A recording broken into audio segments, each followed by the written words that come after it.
At yun na nga guys, magtanim tayo. Last week po ito ng April pa lang. Dito po kami ngayon sa bagong apartment na po namin. Yan po, nagtatanim po ako ng pechay. Puros mga recyclable materials po yung ginagamit namin. Yan po. Nabili ko lang po yung soil sa Marunaka. Mura lang, mga 270 something yan. Yan na po sila. That's me. Tapos yun, ito po. Nag-try po akong gumamit ng chichirya, wrapper ng chichirya. Bull kasi sorry naman. So yun na po, binaliktad ko lang po siya. Tapos next is gulmain po sa ilalim na parang pabilog. Parang ginagawa ba sa pag nagpupulutan kayo ng chichirya. Tapos ayun na po. Lalagyan na ng lupa. Tapos lagay ng lupa. Dahil ako'y napikon, pinutol ko na. Besh, ganun.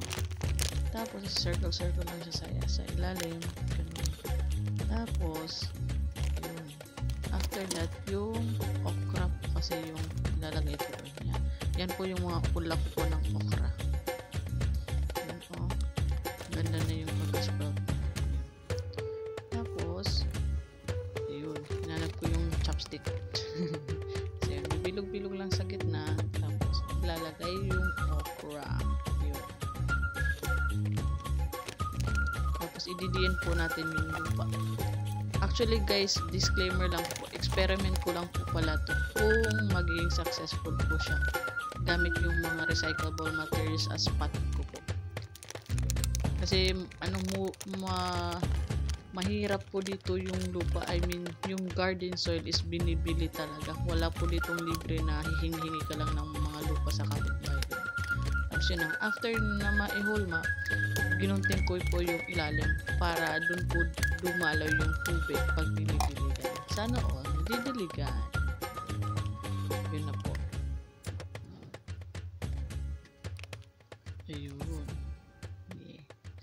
Tapos yun na po yung pechay ko. Yun, pataas na po. Tapos ayan, dilig time na po. Yun. Pinas forward ko lang po pala to kasi nagde-take time po ako dyan. Char. Minumuni-muni ko yung sarili ko. Basa.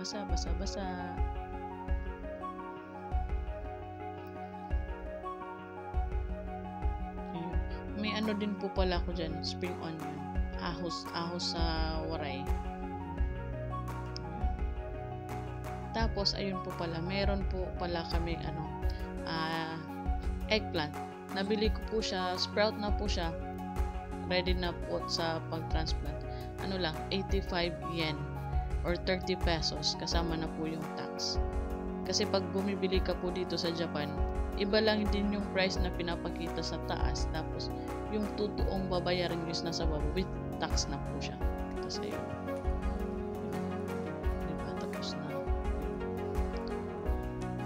Tapos may tanim po ko dyan na luya. 2 pack. Dalawa na yun. Tapos, ayun na. Tapos ito na po yung eggplant natin. May bulaklak na po siya. Tapos nag-transplant din ako sa cup.